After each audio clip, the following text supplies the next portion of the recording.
What's up guys, Adam Patterson out here today for Greek Physiques Fitness, and I just want to talk about meal prepping, why I choose to do it, why I'm recommending it to you guys, and to help me out is my pro and cons list that I made when I decided I was going to do meal prepping.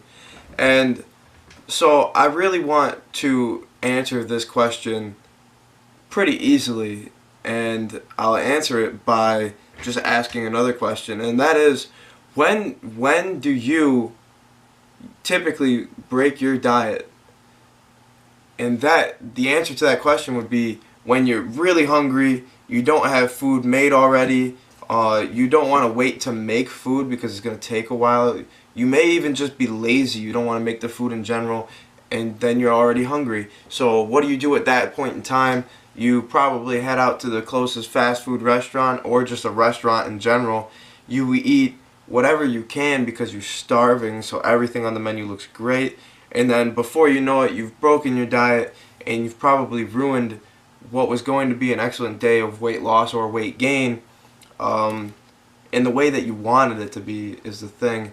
And that really kind of terrifies me. I used to go to McDonald's quite a bit, and what I noticed about myself, even though I was bulking, I got very, very out of shape, and I like to stay close enough I like to stay close enough in a health perspective to where I could get down to a weight that I like to be at, or I could go on a run still, or I could enjoy other forms of exercise other than just lifting weights a few times, you know what I mean? And that's one of the things that I really enjoy about meal prepping, because going back to the point of how I used to eat a lot of McDonald's, I used to eat a lot of McDoubles, and it's really started to weigh on me eating all those empty calories, because what you eat today builds your body for tomorrow, and that affects everything. What you eat today affects your hormones, it affects your weight, it affects your energy levels, which are affected by your hormones, and those are just something that you got to recognize, and it builds your body in that way. So if you want to look like garbage, you could eat a lot of garbage, which is what I consider fast food to be. So it is delicious, don't get me wrong. I love McDonald's, I love my McDoubles. I order 3 McDoubles with no pickles every time I go there. I just did it I'm pretty sure I just did it yesterday. Maybe it was 2 days ago. I just did it 2 days ago. And it was delicious, but I don't like breaking from my diet. So the way to keep to it is by meal prepping, and that is the easiest way to keep to it, in my opinion. And it is very highly effective, and it's why I'm recommending it to you. So I'm going to go over my pros and cons list for you guys, and then you guys can make your own pros and cons list, or if these sound like your pros and cons, then you can use mine.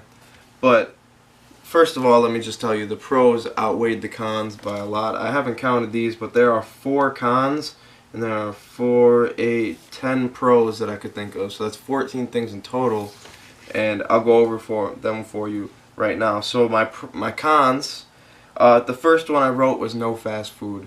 I do really enjoy McDonald's. I enjoy Denny's quite a bit. That's not such fast food, that's more of a sit-down restaurant, and you can also pick out your food ahead of time.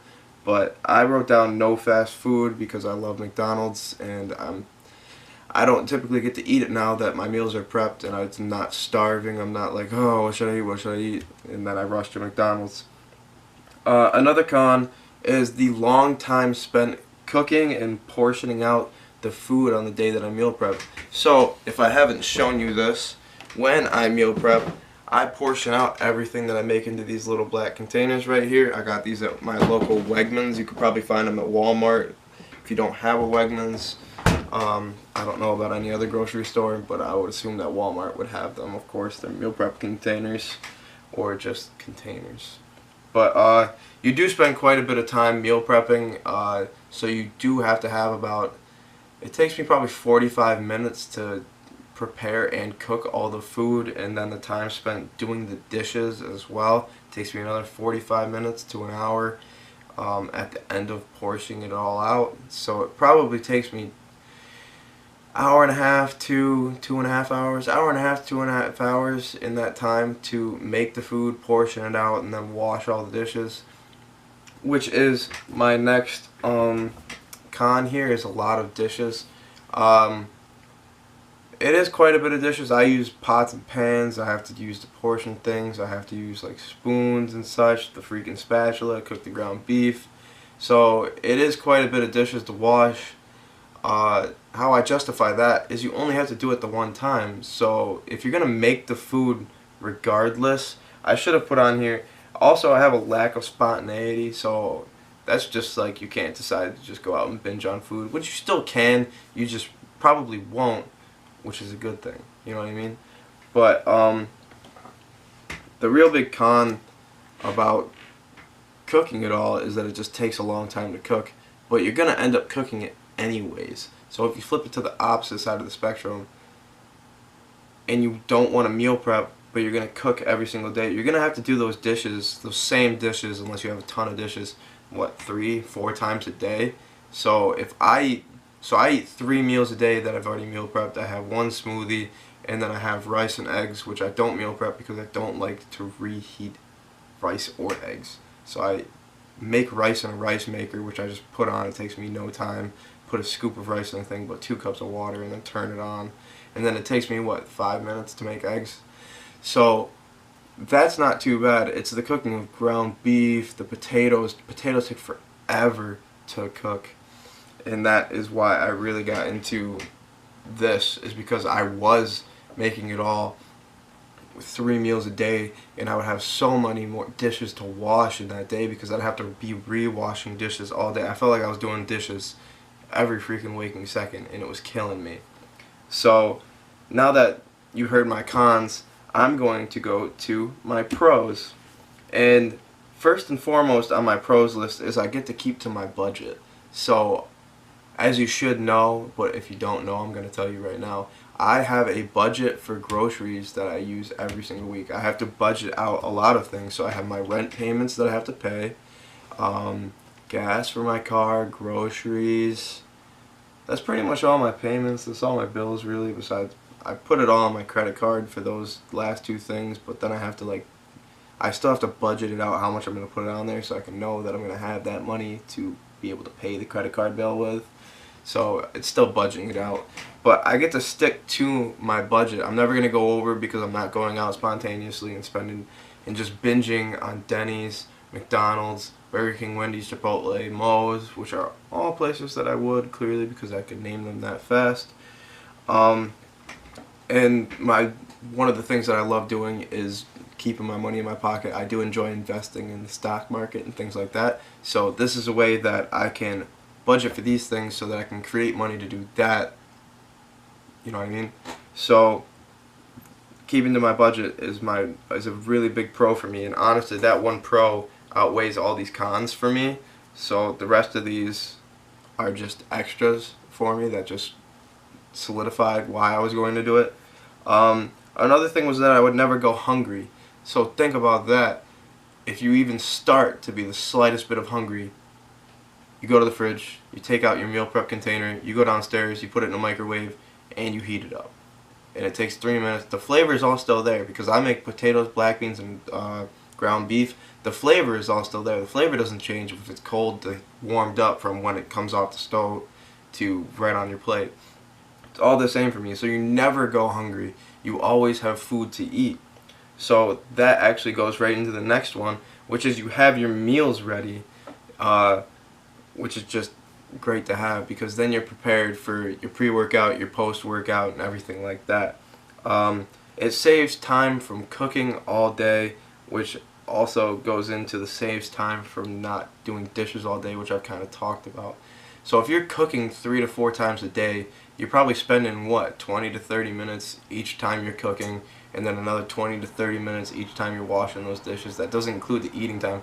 You're losing a lot of time out of your day right there, and that's like an hour, hour and a half each time, depending on how long it takes you to eat.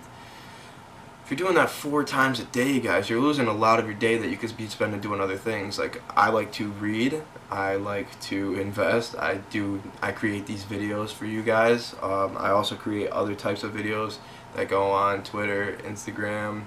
I have a blog, I have a podcast. So I just do a lot of other things. So I don't want to be spending the majority of the time of my day making food, washing dishes, and eating the food. I would rather just eat the food, you know what I mean? So that's great for me. So that actually leads into my next point, which means I can spend time on other activities. So like I said, that gives me time to go to the gym, that gives me time to invest, that gives me time to research on investments, that gives me time to read books, that gives me time for all sorts of things, guys. That gives me time to go to my classes, that gives me time to post on social media, that gives me time to record these videos. It's just, it does a lot for saving time, because you don't have to be making food, washing dishes, making food, washing dishes, making food, washing dishes. The next thing is that it's kind of fun spending that time in the kitchen that day, because you actually get to feel like a real chef, because you are cooking a lot of things at one time. You get to feel like a chef. And it's kind of fun to weigh everything out. I do have a little food scale that I put all my dishes on, that I portion everything out into. And that's kind of fun, because then you know, so I'll go right into my next one. You know exactly what you're going to be eating. You know the weights of everything. You can type that into an app called MyFitnessPal, which I do. So I know all my calories per day. I know my exact macronutrients per day. I know my micronutrients in a day, which is great. Because if you know your macronutrient profile, you know your micronutrient profile, you know your caloric profile, then you can really go in to tracking everything. You can track your weight in the mornings. You can put that against your caloric intake, and then bam, you've just found out if your baseline metabolic rate has changed or not, just by if your weight's going up or down or staying the same, and by what you eat. That's everything on the list, but I just really want to stress to you guys how important that is. Getting your meals in is the most important part of bodybuilding, aside from getting in the gym. So first of all, you do have to get in the gym. You do have to push yourself. You do have to try and force growth into the muscles by putting some stress on them to make them adapt and grow larger. But the only way that they're actually going to adapt and grow larger is if you feed your body. And that's really what this is. Another pro on here should have been that you're not feeding yourself crap, because you get to choose all that food in the beginning when you're making your budget. So first of all, you get to budget out how much you're going to spend per week. I spend $35. That's how much I have budgeted out. So I have $35 to work with each week. I usually choose to go with ground beef, black beans, potatoes. Sometimes I add some salad, sometimes I add some asparagus. But I always try to keep a little bit of green in it. I always go with bananas. I always go with old-fashioned steel-cut oats, peanut butter. You always got to have something. That's feeding your body good, whole foods right there. That is very different from the empty calories that you get when you go to a fast food restaurant. Fast food restaurants are just not good for you in general. They are incredibly convenient, which is why people pay for them so often. But there is a reason why the people who you see who are very unhealthy most likely eat at fast food restaurants more than once per week, once per month, once per every 2 weeks. So you can always budget it out to give yourself one fast food meal per week or every 2 weeks. But I would suggest going with the healthier option of whole foods, making it yourself in your home. It's also just, it's fun to cook. It's fun to see yourself get these gains. And I really hope that you guys do meal prep in the future. So get out there and do it, guys. Have a good one. Just give me a like. Just give me one. Like it. And subscribe.